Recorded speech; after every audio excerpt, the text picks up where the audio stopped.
السلام عليكم ورحمة الله وبركاته. وأنا السلامي أو غضب بدن مكالدونا وحبدن شن لح غضب مكالدي أو سوماليا إلكشن كا تقال كقرح مقالة دبا أقار كيغا أكالدونا شركي هرتج ما يوم الصومالي كتري أقالوا ومانتا أيتا كوبيا لواتن بيش ديسمبر oo ah maalin madow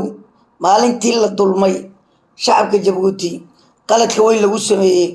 maalinkii oo aad iyo aad aan geeri iyo tacsi u fadhino umada reer Jabuuti khaasan qoomiyad kamida oo la yiraahdo Yunus Muuse oo dulun lagu sameeyay xasuuq lagu sameeyay buldhuqo ayaan iyadana aan tacsiinayna dadkii dhintay dadkii dulunka sameeyayna ألنا إلهي بلينو نيتا بداف آخرية الدنيا ولا شو بهني هاي إن توبة قبستان ذات كنا مكتوب يسكب بحسان أيجانا نوشة جنو وعقلوا جرا أورو كرات أو يجونا حبلد وين قبتي أو ما رتي نبع الجامعة الجمادي ويني قرن قصوا عزومي أيان يجانا يرسودين بل ما كنا بلوكو يا هستي يونس موسى يونس موسى عجل بشيري ويشير يونس عجل بشير يونس موسى عجل بشيري ويشير يونس عجل بشير يجو إفكتوجا ركيو أو دورة يجو إفكتوجا ركيو أو دورة كام طول يونس موسى عجل بالبشير ويشير يونس عجل بالبشير يونس موسى عجل بالبشير ويشير يونس عجل بالبشير أحمدي يا شيخي صوبني ومهاندا أحمدي يا شيخي صوبني ومهاندا إلهي وبركاري يجو إسكجوجا ركيو أو دورة يجو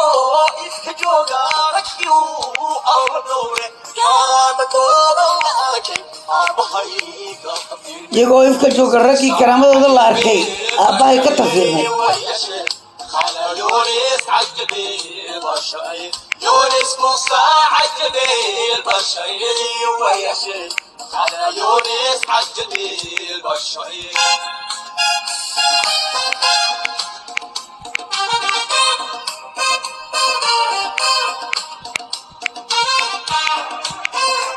شيخ عبد أيوب شيخ جامع ريته شيخ دمداوي شيخ يداس اللهم حرستو توبدو إلهي دمكو قاعدابو حرس بان إلهي ويدينينا هلك waa sheekada ilaahay ku arsaaqay inay maqadadooda oo maaliyada ilaahay ka siiyo oo ilaahay uu raxmad siiyay marka sheekada ramale sheekadii dirdaba maal abdillahi ilaahay naxariisan u weydiino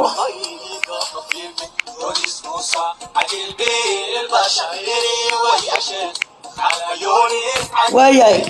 dadkii buluqa ku geeriyoodana ilaahay waxaan baryaynaa naxariiso ilaahay naxariisaadka siiyo dembigooga Allah dhaafo gacanka daran baa dishay jannad firdaws Allah ku manaasto ilaahay nabiga asxaabtiisa shuhadada ha raaciyo waxa weeyaan dulunka ilaahay ma jecla waa la dulmay dadkaas marka waxaan leenahay waa sanad guradii lixaad madaxweyne Ismaaciil Umar Geelle ka soo wareegtay dulunkii uu ku sameeyay dadkii buluqo oo dadkiisiya oo faamigiisiya oo caruurta ka mas'uulka ah oo dadkii uu mas'uulka waa inuu dulunka ku sameeyo waa nasiib darro ku dhacday wadanka Jabuuti calanka Jabuutina barmadow forever ayay ku tahay oo kama baayso marka hadii Ismaaciil Umar Geelle ma tabicin waayna calanka ay dawladda Jabuuti 100 sano ha qaadatay magteeda iyada bixini marka dagaalada Itoobiya ayaan yarkaali doona dagaal baa ka qarxay magaalada Dirdaba bal waxaan eegaynaa magaalada Dirdaba diridhaba dagaal baa agaarkayga ka qarxay jabhadda oromada oo doonaysa inay jidka wadada jabuuti iyo ka baxda diridhaba ee jabuuti tagta inay halkaa gooyaan kaabada iyo dhul ay dib u geystaan ayaka oo raba wararkiisu nagu soo gaadhayo waxa weeyaan wararkeena laga soo gaadhayo magaalada diridhaba waxaa la sheegayaa shalay toola kooxaha hubaysan oo oromada jabhadaha oromada inay ka soo galeen degmada loo yaqaana dambal iyo diridhaba meel u dhaxayso oo garba aanane iyo midda la yidhaah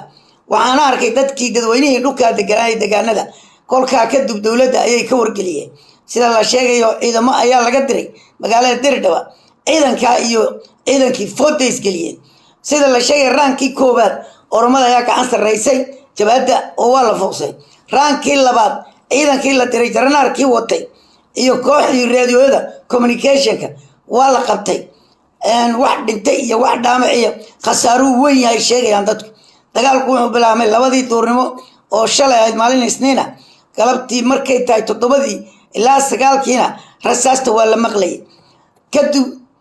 ciidamadii Itoobiya oo saldhig ku lahaa magaalada diridhaba booliiska magaalada diridhaba ayaa howlgalay kadib markii iyaga la jabsaday dagaalkii telefoon bay u dirsadeen kilka Soomaalida magaalada Shiniile caasimada gobolka City ciidamada halka jooga oo new police iyo magaalada booliiska joogiyo milishaadkii halka yal abaabulay waxa lagu celiyay rag dhinac buurey ka yimaadeen ayaa la sheegaya halkiina hadda ciidamo badan oo jijiga ka yimid ama gobolka City ku sugnaa ayaa meeshii la isugu geeyay waxa inta dhimasho ah oo wali la hubaa ma jiro waxay dadka deegaanku sheegayaan ambalaasyo badan inay xagga ka yimaadeen dhakhtarada diridhaba galayeen ayay dadku sheegayaan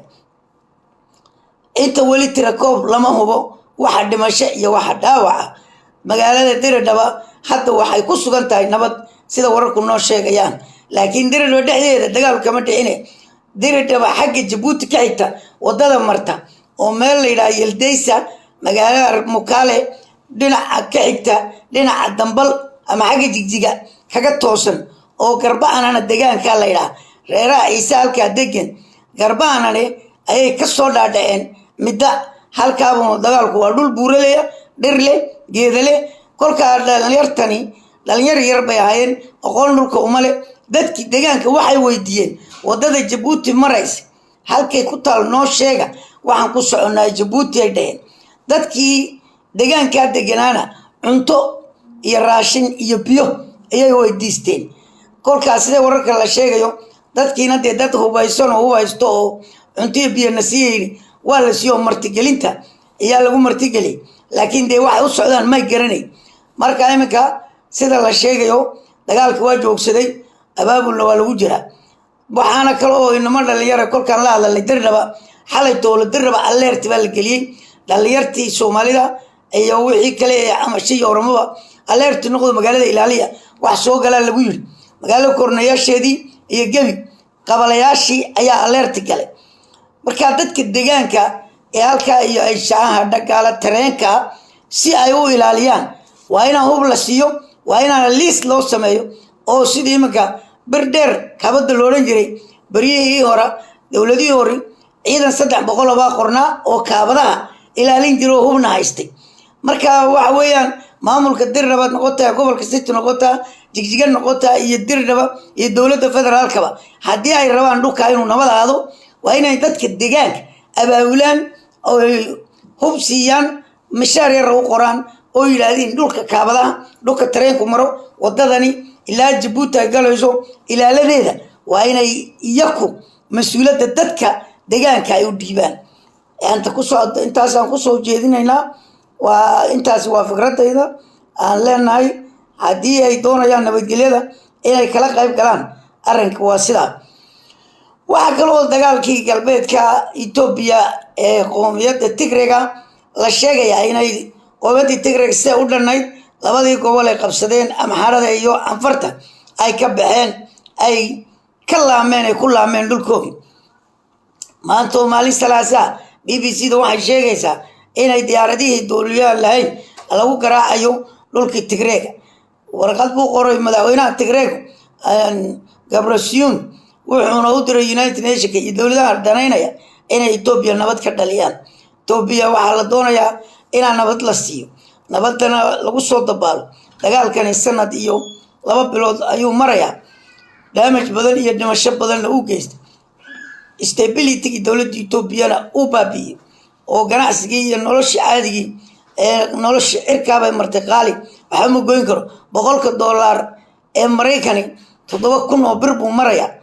waxa weeyaan maciishadiina cirkaabay martay noloshii dadku ku adkaatay kolka adduunyada waxa leenahay loo soo gurmado Etoobiya waabidaba Mareykan iyo dowladda galbeedka gacanta ku haynay tiina maanta abiba ka dhigaadeego yiri ma aqbalay United Nations resolution ayay mariyaan weekend baarlamankooda Washington ama waxa weeyaan New York headquarter ku yaal ee qaybta United Nations taasoo la leeyahay xasuuq ayay dawladuna sameysay abi madax ka yahay Tigreeguna sameeyay investigation ayaan sameeynaa hadii lagu helo inaa dumar iyo caruur iyo dad aan dagaalamin oo la laay ama jeerjiyada ama dhulka diinaha ama dhulaan la taabanay dad xasuuqa heeg baa la geynayaa abi iyo kuwa Tigreegaba qoomiyada amxaaraduna way ka qayb qaadatay xasuuqa oo iyaguna Tigreega si xun bay markii u horeysay la dhaqmeen Tigreegu markuu soo laamena ayaguna falcelin ay ka sameeyeen waaya ururkaraad oo iyaguna xaflad ku qabtay magaalada Djibouti xafladaas oo ka soo qayb gashay gabadha amoolayso xidiga reer Djibouti ee halgamaaga ahayd dagaalkii Faransiiska loo galay ayay galeysay oo dadaal u gashay maantana ururigan ku habsaday shacabka Djibouti lama jaamac migil weeyaan oo ahayd fanaanada qaranka oo maanta ina jiifka ku xun oo shaaqida loo qabto oo noloshada la dabaro oo dhaqaale la siiyo oo baabuur la siiyo oo la dabaro because waa haliyad qaran gabdhihii dagaalka ku jiray Faaduma Ahmed iyo iyada iyo gabdho kale badan intii dhimatay ma inta nool waa iyada kaligeed ayaan ka garanaynaa wixii raga xamar qoodiyo Abdi Boboy ragi waa wada dhinteen marka lama jaamac iyadana codkeyga bal dhageysta oo hadda wali dagaalkii ay galowday ciidamadii ilaa maanta ku jirto soo dhaweeyay wuxuuna ku haystaa hadalkii lagu soo dhaweeyay maad meesha kala ku wareeyay maad maskaxda kaga joogto sidaan uga joog maad meeshada dhanka ku daysi waxa uu haysto wax kale ma haysto farmaajo wuxuu ka raacay gaal sanabal yuu ka raacay oo yiri ugu raha wuxuu yiri badal waxa marahay Soomaaliya Kenya la وعدو نكري إنساتنا وعدو أبكر وطنيت ولا بسكوت الدري إن بكر اليمين ولا إنس ولا عفر ولا إن بكر أنا قدرت إن لسه واحد كمان خلاص ولا طبعا أنا قلة ولا شيفة واحد واحد سيبك بجاجة ولا تسين هاي كل أيوم هو سجارة شكل بالوش وصوبة وشيء صباح لك محمود حرب شيء واي هل كان كيسية وأرد كيسية وحي وسلاية يعرف كم وسلاية لك شيء واي أي بقول شيء هاي إنما شيء محمود حرب كيسي بوها لك كلا كذا وكعبوها لقد نبارك سوى له وضعه وحامل تفرق ونقبح تفرق أنا بواسطة ليلى استقبح نفسي إسلاكن إسكرين ما دفتر قرب يدرجيسه إزداد إسكتة هو إسكتة بينو هو إسكتة لا يرى مسكينه سحارة موس بيجتي ولا يستطيع إسكتة وافر بيفرطه ويكون بابا ويا هي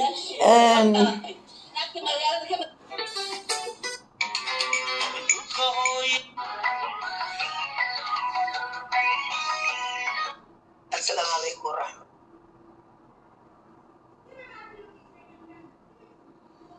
waxaan furayaa imkana adranteegis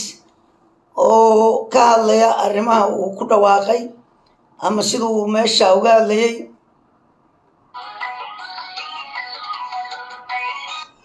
بسم الله الرحمن الرحيم بسم الله الرحمن الرحيم.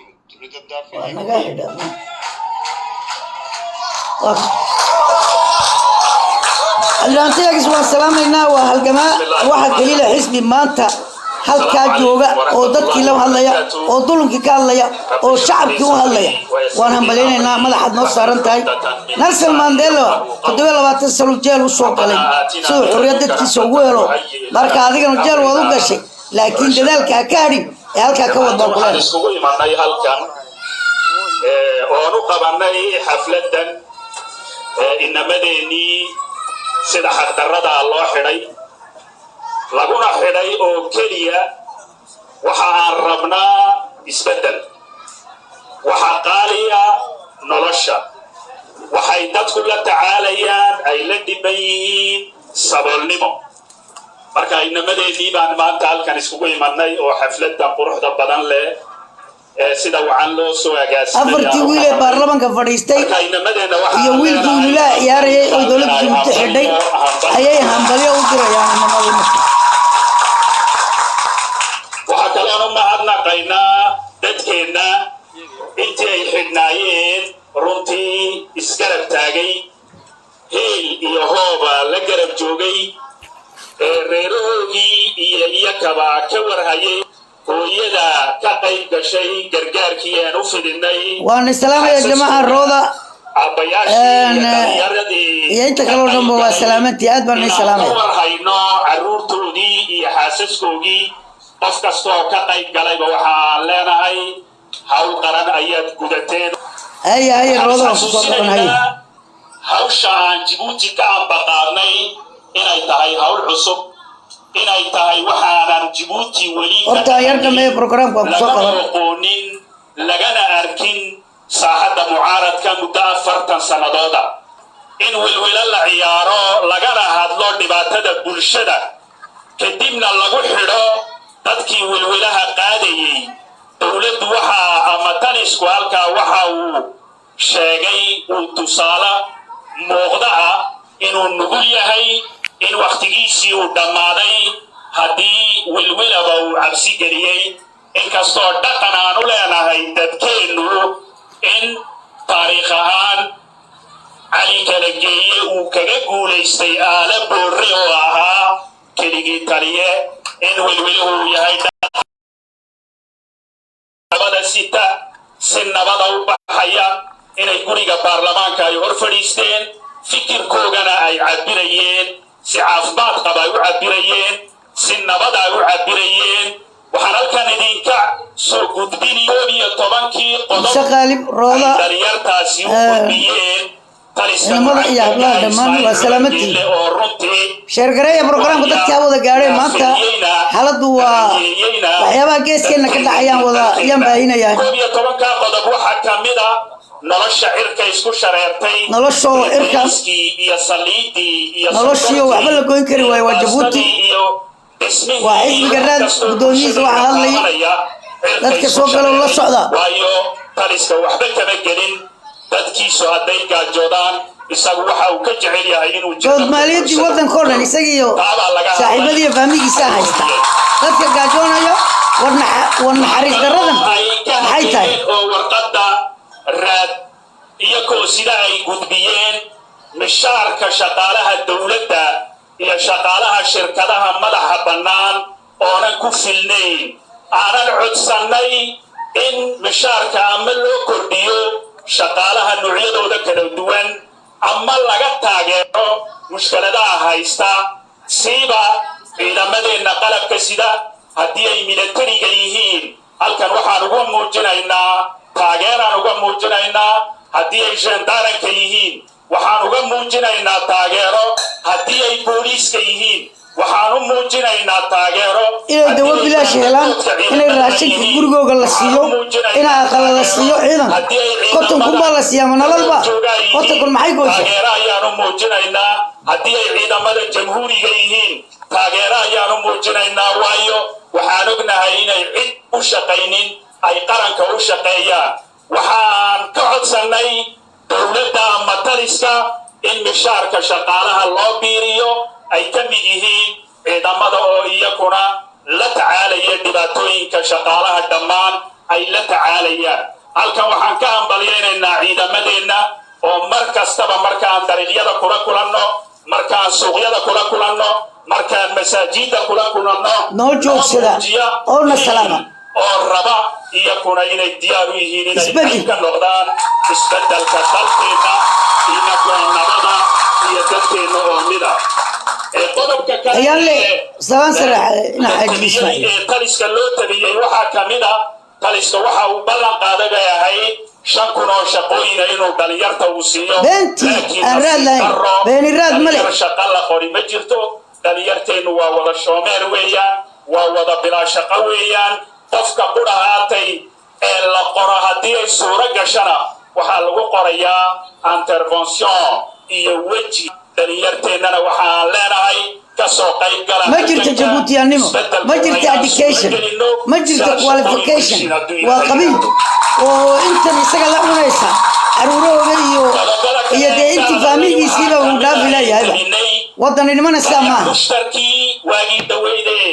dadkeenna la xidhxidhay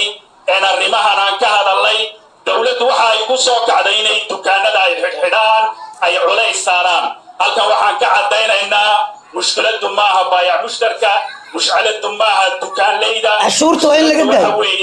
intada waa in la raqiiso dowladdu waa inay horta standard samayso u baadhanaya dukaanleyda habeen iyo dharaar waa la baadhaa waa la xadaa qasab baa lagu baadhaa oo lacag lagaga gurtaa marka waxaan leenahay nin daad qaaday xumba cuskay baa la yidhi masaakiinta iyo dukaanleyda iyo baayac mushtarka ammaan ha la siiya baan leenahay rooda halkan aan kaa soo qaban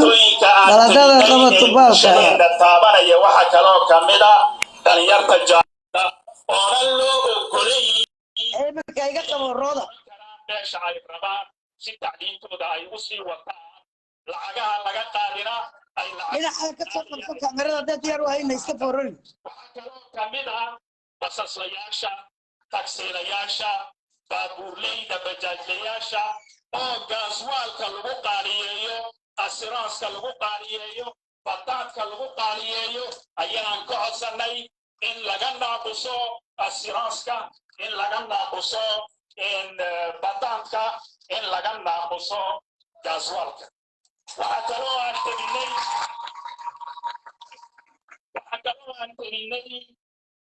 qooraanka qaaliga in la naaquso noloshoo dhan baa qaaliya noloshoo dhan cuntadii kooraankii waxa la wixii waddanku leeyahay oo dhan baa qaaliya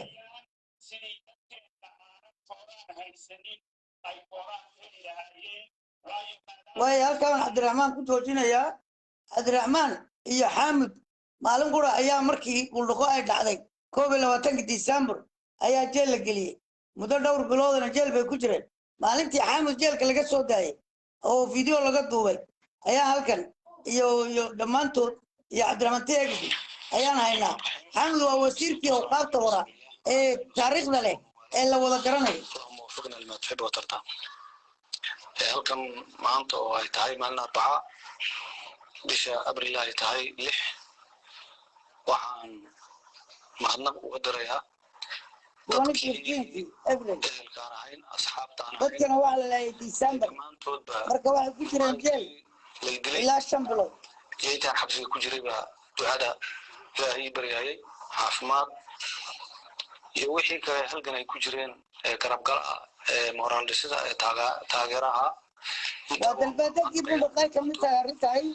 iyo xaamid iyo cabdiraxmaan teegis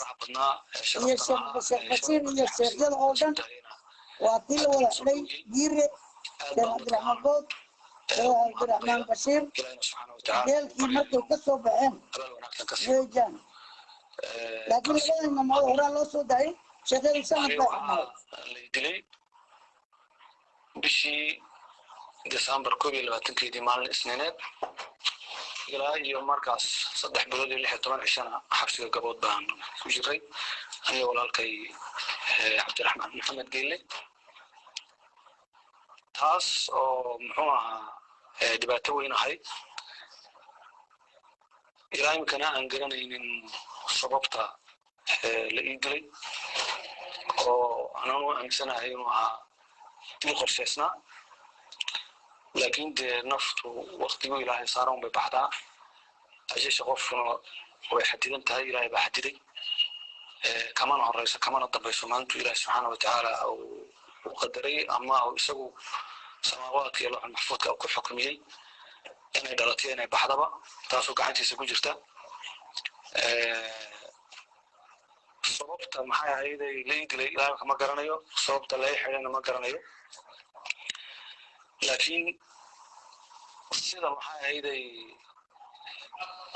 ahayd aan u arkayo ama ay tahayna waxa weeyaan inay ahayd xarig siyaasadeed iyo dil siyaasadeed inay ahayd oo ujeedadu ay ahayd tasfiya ama in la dilo siyaasad baan markaas aan u xidhnaa ilaa imkana siyaasad baan u xidhannahay soo deynteeduna waa soo deyn ku meel gaadha ah oo laleeyahay maxay ahayd waxaad maalin kasta oo khamiisa ama maalin kasta ama toddobaadkiiba aad kasoo saxeexaysiin saxiix maxkamadda tagaysuna soo saxeexaysiin dabagal iyo oo joogto oo maxkamadda ayaa jiri doona taasoonan u arkayo un xabsigii kaboodun xabsiga xaafadda ay tahay nagu bedelay waxa su-aal badan la isweydiinaya ay tahay in la yidhi raggaasi waxay ka dambeeyeen oo sababta xadhiggeega laga dhigay inay burdhaqo arrintii ka dhacday ay tahay maalinkaas oo dadkaas reer jabuutiya xasuuqa loo geystay safoosha xunlana meesha loogu gumaaday taasi oo wax aan dalka ka dhicin ay tahay oo dibaabaadadii inay difaacaan oo ilaaliyaan ay ahayd lagu laayay taa markii annaka lanooga dhigay sababo layidhi taabay ka dambeeyeen arrimahanina waa arrimo waxay ahaayeen muxuu ahaa bulshada oo siyaarooyin la dhigay iyo xaflada dhigo taas oo dhigitaanka ah xafladaha reeraha lagu dhigayana nidaamkan uu ka dambeeyo oo kuwa hore reeraha waddanka degan ay soo dhigeen oo qaarkooda ay dowladdu ay ka qayb gashay oo maxaa la yidhahdaa askarta dowladdu qaarkood ay ilaalinayeen oo shaqada ay ka shaqaynayeen oo marka muddo socotay oo aan isleeyahayna waxa u horseeday nidaamka oo haddana socdo oo arkayso in xafladaha lagu qabanayo reer loo qabanayo marka taas in annaka dembi lanooga dhigo oo lanoo barkiyo oo la yidhahda maxaa yeelay iyaga ka dambeeyey waa deelqaaf waana gaf labaad oo dilku waa gaf xidhitaankuna oo xaqdaro lagu xidhayna waa gaf in shaqa aan hawlaha shaqo ku lahayna in lanoo barkiyo oo la yidhahdo maxaa yeelay taasay u xidhnaayeenna waa gaf kale oo hadal deelqaaf oo aan meeshiisa aan oolin xaqiiqada marka laga hadlana arrintaa dhibtaay mashaqadaas maalinka meesha ka dhacday aanu ma ogeyn dan hawlaha ka hor waxba kala socon de wararka hadda dadka reer jabuuti la warsanaya maxaa jira mooyaane maamulada iyo tafaasiilooda waxba kala socon saa daraadeed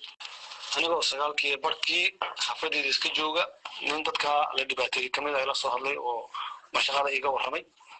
wuxuuna iga dalbaday uu yidhi maxaa yidhi gurmud biyaan u baahannahay gurmudka biyo noo soo dir kolkaan waraysi doontay se wax u dhexeynay aan waraysigii sii wadwadayna inay meesha dib weyn ka dhacday marka biyana kolkaas aanu meelan ka dirana ma garanayn xaalad biyo maxaa la yidhahdaa dee dhulka oo ciidamaba haystay marka anuu xaaladan meel biyo ka diri iyo meel laga diri iyo si loo diri iyo wuxuugaan fariin ugu noqday dad baa lagumaaday iyo waxaas haddaan war doontayna anu war doontay maxay ahayd dadkii aan waraysiga anoo ku jirana maxay ahayd in arrimuhu ay faraha ka baxeen warka baana halkaas ay igu horeysay sagaalkii barkii baa igu horeysay inay mashaqadaas dhacday laakiin eeddu waxay ahayd in la yidhi inigaa ka dambeeyey oo hawlaha ku jira laakiin saan soo sheegay un waa hawl ama arrin lagala baydhay waddadeedii iyay taasi tahay hadalka jaamaca marmaydal fadhina oo iyaysanta madaxdeedii oo dhan halka ay ku dhan tahay shirkii toddobaadlaha ahaa ee isniin kasta ay qabsanayeen ay iska wateen arrintan dee weyn oo dalkii ka dhacdeen waa xisbi mucaarado oo waa wejigii kale xukunka محافظك وجهي معارضكنا وجهي كلا حكمك تلقى واحد كان عاوز خصيان يسوع صدان يمحل جيل يسأليان وليس يقول له وجهه يدي عسكر محل هذا داحيتي halkaan nigu joojinay warkii waa la hesheen xamud waa victim waa dadkii la dhaawacay rasaas baa caloosha lagaga dhiftay xamud waa wasiirkii awqaafta shirkii cartana hogaaminayay dastuurka Soomaaliya maanta ka jirana ninkii qoray ee Soomaalida carta hogaanka u ahaa weejaan waa nin qoyana oo Ciise oo reer Jabuutiya oo maaragtay isagii Cabdiraan Teegis oo meeshii fadhiya 19 nin bay ahaayeen oo anfariya Soomaali bale labada nin in la dilan la rabeen labada nin maadaama ay yihiin Yoonis Muuse oo qabiilka ay ka soo jeedaan 12 reer ee Ciisana way joogeen anfartuna way joogtay marka Allah naxariisto odag marka yeesan taxkumayay oo Axmed Yuusuf roonayay ayaa isagu la kala tuuray meeshii la istagaalay oo lu ka jabay laakiin rasaas kuma dhicin laakiin Cabdiraan Teegis idin la dilo ama xaamid in la dilo labada midkood oo lagu wanjalo la yiraahdo mashaqaaqadii way ka dambeeyeen dagaalkii way ku dhinteen la yiraahdo ayay arintuna ay sidoo noo cadeynay dadkuna wada ogyiin laakiin de Ilaahay ma qorino waa ka badbaadeen dilkii qorshaysnaa waa yahay halka baan ka baxayaa Muqdisho ayaan yar gali Muqdisho waxa ka socda election ummadda Soomaaliyeed leedahay election ka beesha Ciisana qayb bay ku leedahay qaybtooda oo ah inuu isugu 8 xildhibaan ku leeyahay 8 xildhibaan markuu imika tagay heritage shirki heritage waxba ka soo baxay tayarku dabadiisa asmaarkee dadka kale u arkaa shirki heritage Soomaaliya lagu caayay farmaajo lagu caayay Ethiopiana dagaal bay ka dhacday anagu nabad baan nahay baa lagu faanay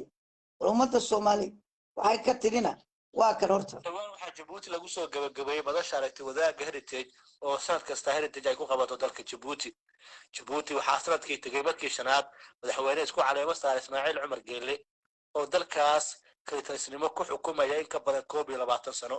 Ismaaciil Cumar Geelle sida aynu ognahay marna ma ogolaanin in Djibouti ka dhacdo doorasho xor iyo xalaal ah wuxuu diiday in la tartamo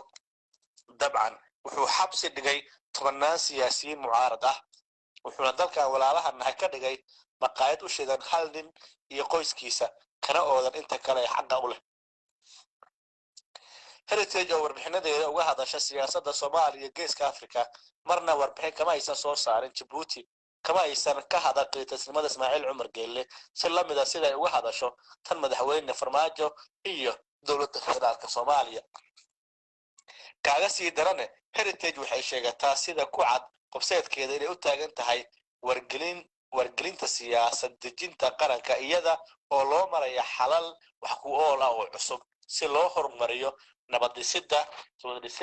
iyo horumarinta dhaqan dhaqaale ee Soomaaliya iyo sare u qaadida nabadda gobolka iyo horumarinta dhaqaalaha geeska Afrika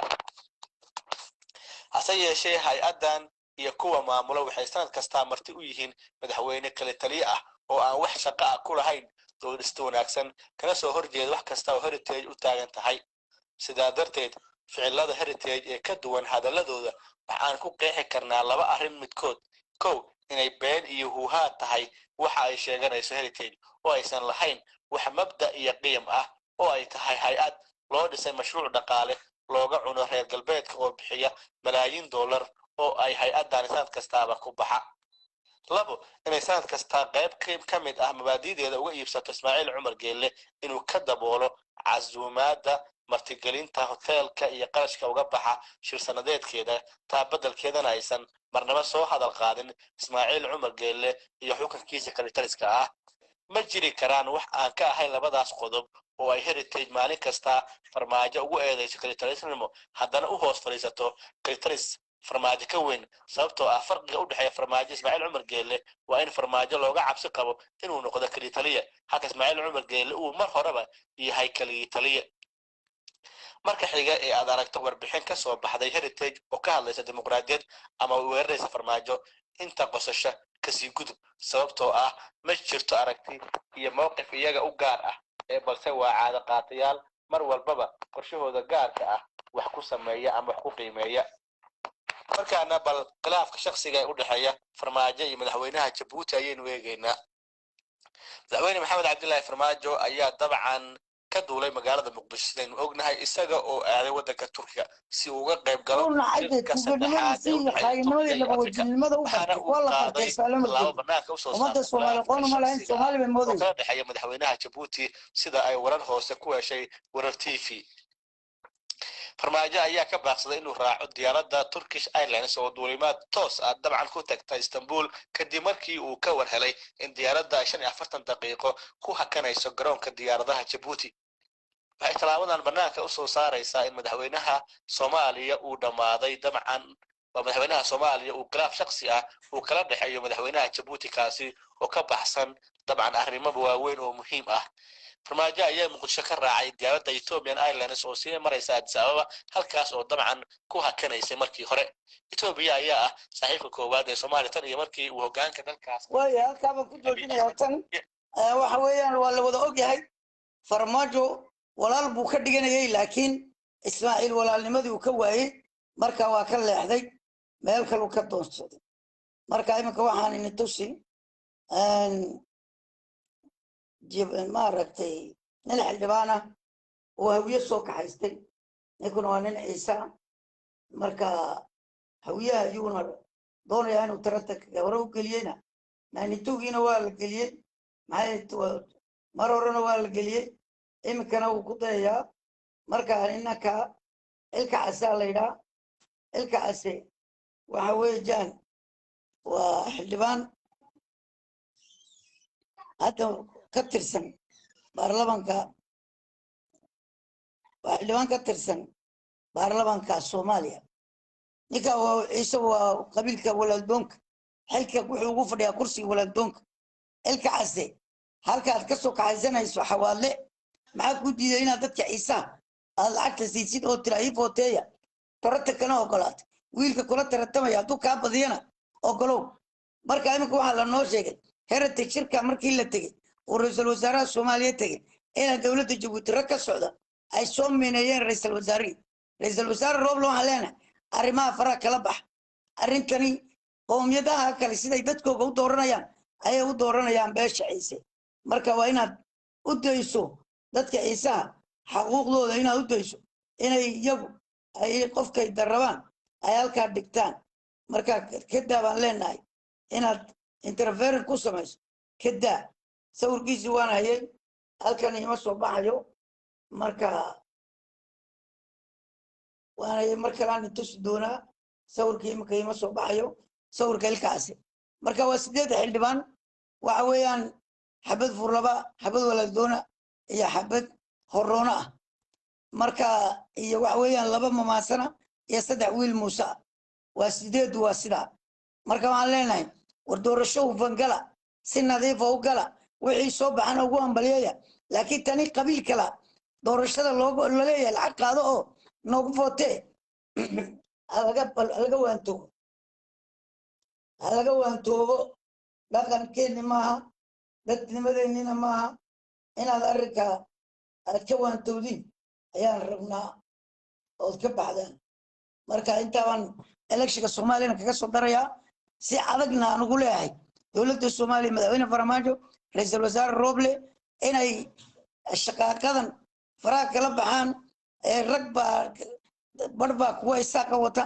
barxawaad way wataan barabgal bay wataan wardada Ciisa oo voodka samayn kara oo guddigii noqon kara ee odayaal Ciisa ayaa jooga Muqdisho odayadan waxaan leenahay odayada Ciisa halka jooga anuu magacdiina wada garanaya laakiin ma sheegay marka qabiilka doonaysi noqda Ciisa halka jooga Muqdisho ee odayada iyo dhalinyarta si cadaalada kii aad aragtaan inuu dadka wax u taray qabiila ku dooranina ilmi kala ku dooranina karti ku doorta nin soo celiyo kursigii Ciisa oo wasiirkii buuxa nin soo celiyo ina dhaqaale aan lahayn iyo kootadii aan ku lahayn u qabta Ciisa gabadh iyo wiil intuba inigo hadii la doorto inaad caruurta shaqo geysaan scholarship kootadii soo ridaan saraakiisha ciidanka la diray qaybteen yeelan safaaradaha kootooyinka ku yeelan war xuquuqdii haddaad soo ridi electionka ha lagu footay adiguna waxaad haddii aad ballantaa qaado oo ka soo bixi weydo waxaad halkaa ka cunayso adiga carruurtaadaba ilaahay sun buu kaaga dhigi kolka waa ku bukoon macaan iyo cudur baad ka qaadi waxba adoo dadkaaga u taray dadkii baan metelaana ku cunaya waan diidnay kuwii hora ee waxba mataraanka qofna shakhsiyan uma nacayn laakiin wax qabad ayaa dadka lagu qiimeeyaa waxtar ayaa lagu qiimeeyaa 20 sano kuwa jooga ayay shaqo geeyeen ayay scholarship u direen ayay ku gargaareen shaqo gelin ayay u direen kootadii ciisa ayay wasiirkiina way ku khasaareen sida beelaha kale ay wasiir buuxaan lahayn way ku khasaareen magaceeni hoos bay u dhigeen sharaf darro ayaan halkaa ka helay marka waxaan ka codsanaynaa inay soo celiyaan sharaftii reerka waa yahay rooda cabdi bal waan isku dayay inaan ku soo qabto aad ka qayb geshid programka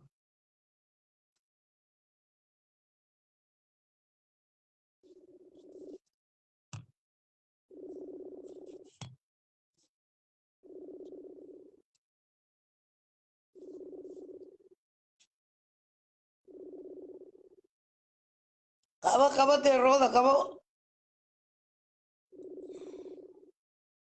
halkaasoo ayaa messengerka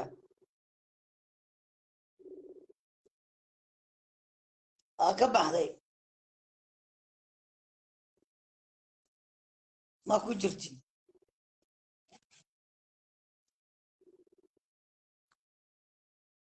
igu soo celi haddaad online tahay igu soo celi facebooka igu soo celi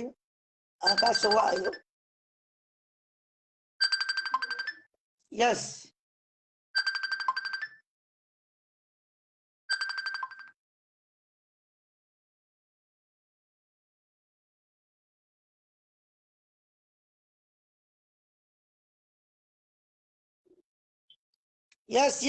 yes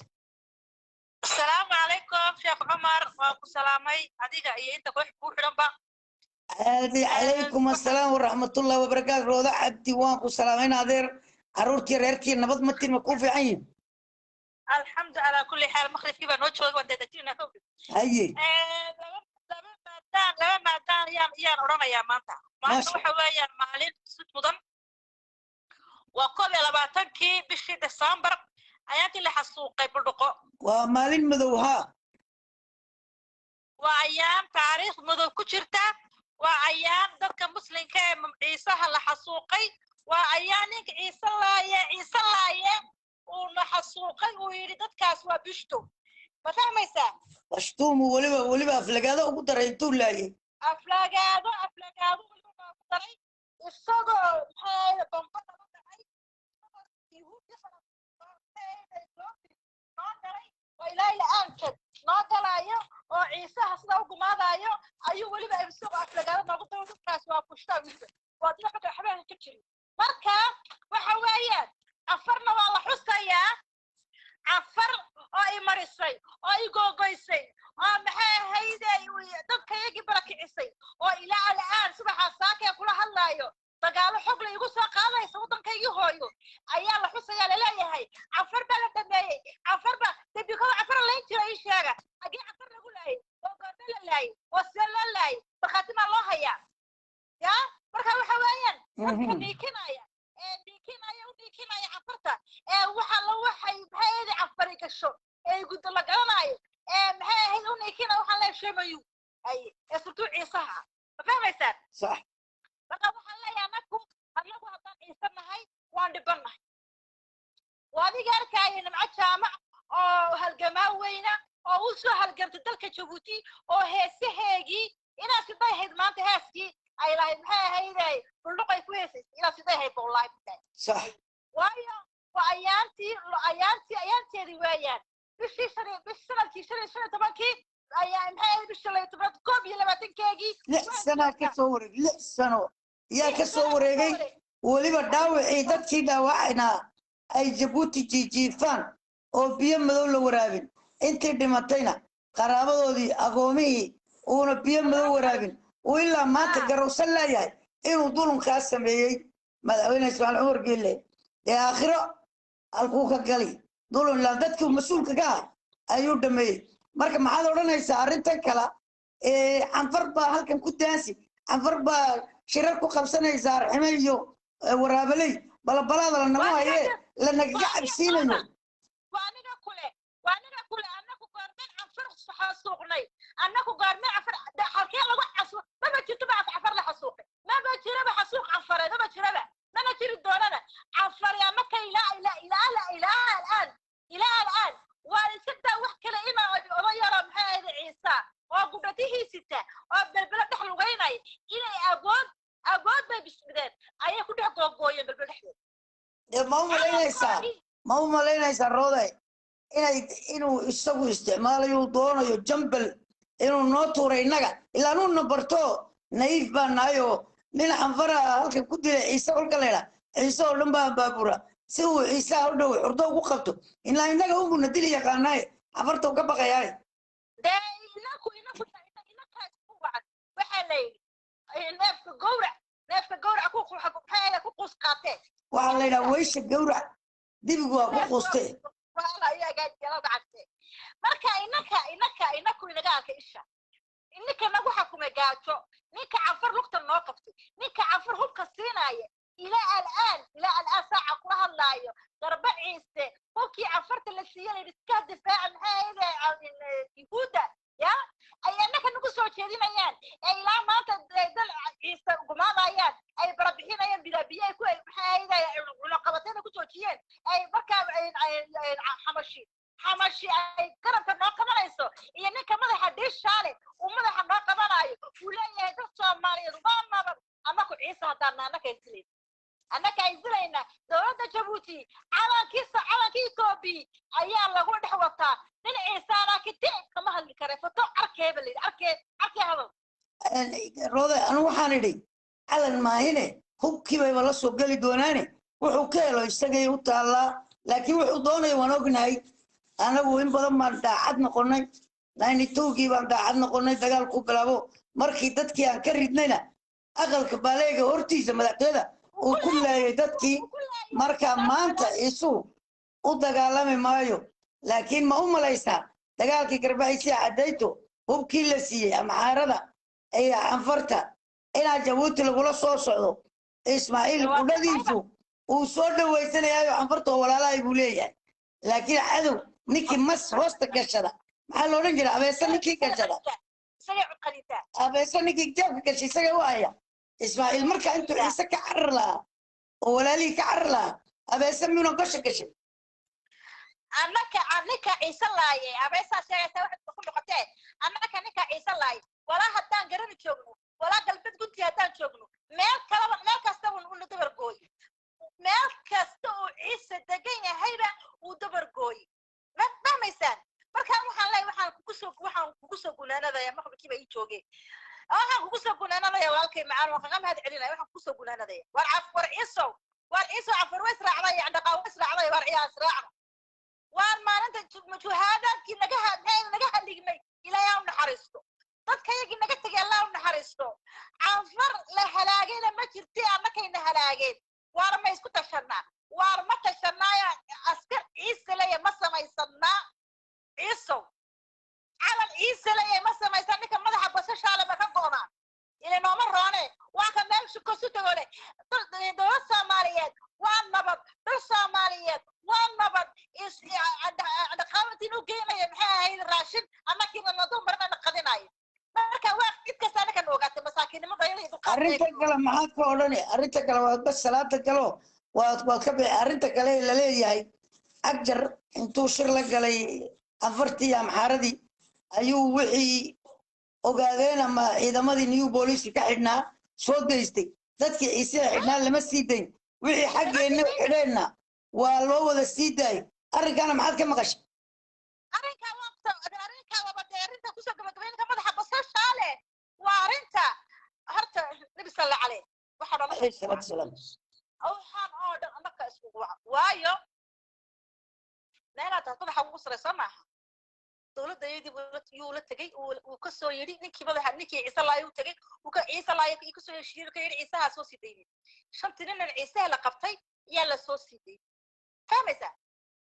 حقا بلغسو مصبار وحلي المصبار ابو العشرة ايا لغو سو دفتان مقله نيكي جيجيه مدح خيرنا كي قنبار كي مغا كي ريركنا متلي قنبار كينا isagu madax un buu lulay waa qambaar oo anfaca male kale hoos jooga maxay burministerka la leeyahay ka soo jeeda maxay city ka soo jeeda raggii city ka soo jeeday baa city googoynaya famisa raggii city ka soo jeeday baa city gubaya iminka ayaa shalay toole warqadii walays uga dhigtay lagu xidhiidha la soo fuuray in lagu leeyahay meel kastaba maanta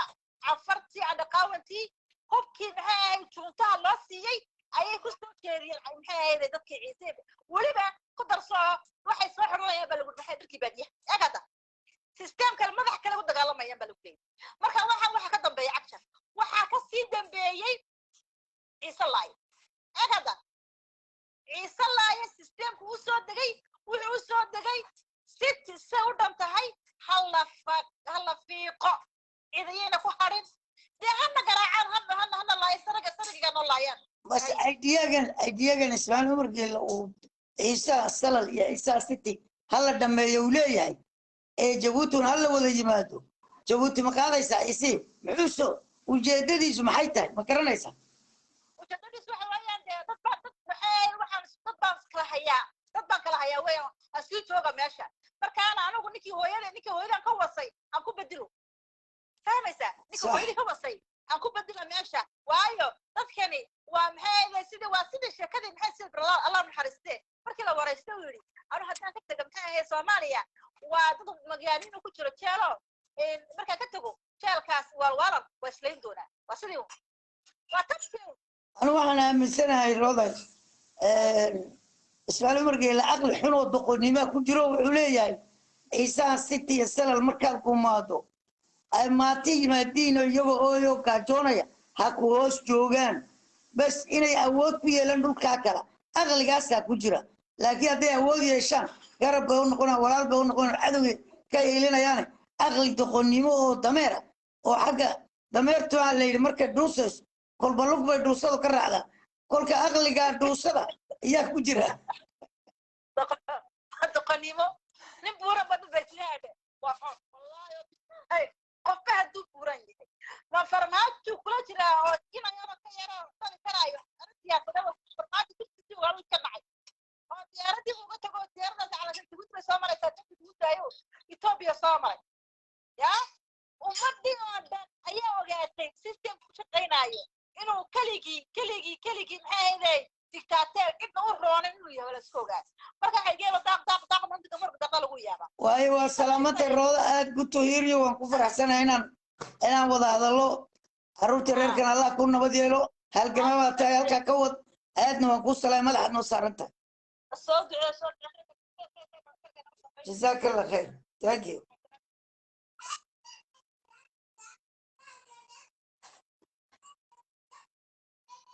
aywa halgamaa roodada cabdi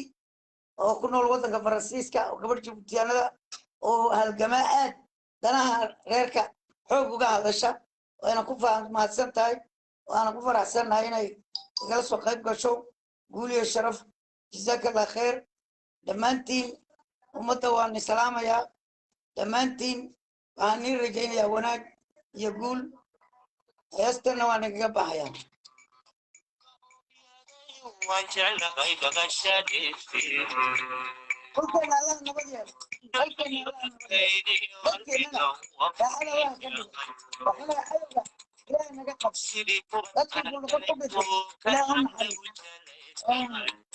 هذه أجمل سلامتي أنا قاعد أقول لهم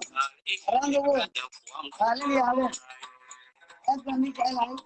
لا تستجوب فينا كلام ده أنا مستجيب يا وياي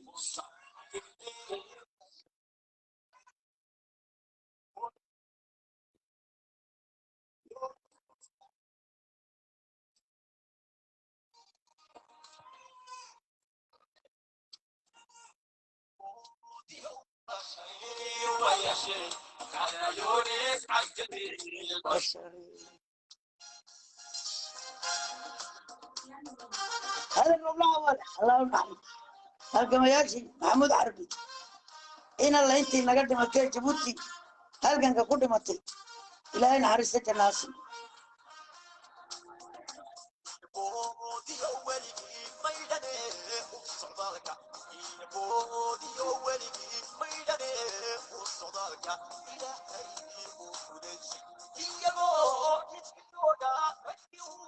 عبد الرحمن شيخ دنداوي ثلاثة رئيسة ثلاثة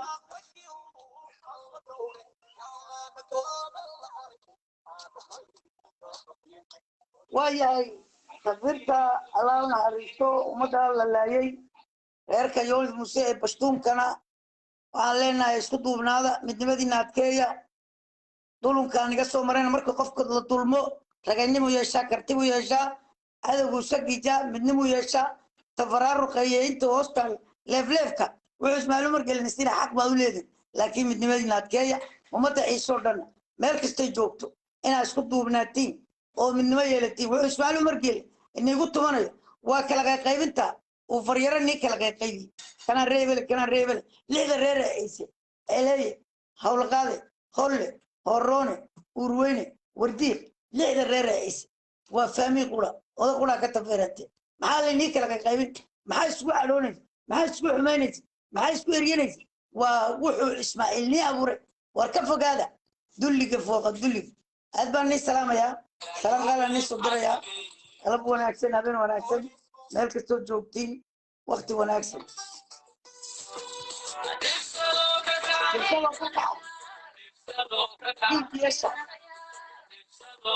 وياي أصوك بقبينا يا حريرا أنت نفسك وكان بلون الدوان سندا 20 درست ولا بالميت ومدرسة كل العيال بدنا ولا غمستر ولا بدنا وميدا أكثر تجيب إستيقظ من سنة واحد كان فرانكي